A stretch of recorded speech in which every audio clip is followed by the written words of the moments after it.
We have the examination in the month of November. सबसे important month आपका होगा सितंबर month. So you will be able to see lots of questions from the month of September. September के बाद आपको cover करना है अगस्त, अगस्त के बाद आपको कवर करना है जुलाई, and after that you need to come back for the month of October. These are the 4 months which will have majority of the questions from the current affairs in your examination.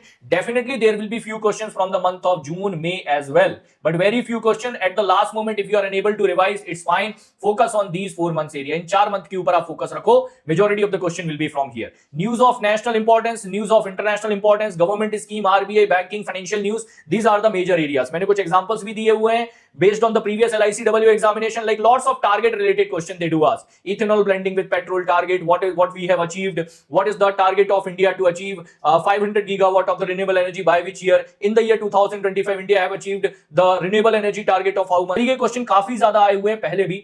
Then after that, important index. This is also a very important topic. That is Global Innovation Index, Passport Index. The ranking of India came down recently. Press Freedom Index, Hunger Index, Global Innovation Index. ये सारे indexes आपके important है. Portal launch by Government of India, insurance companies, especially LIC, वो cover करना है.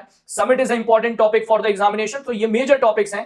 Once you will be able to complete it, then you can move toward the sports news, awards and state news. ये last में करना है. If you want to skip this part, then you can do it skip also.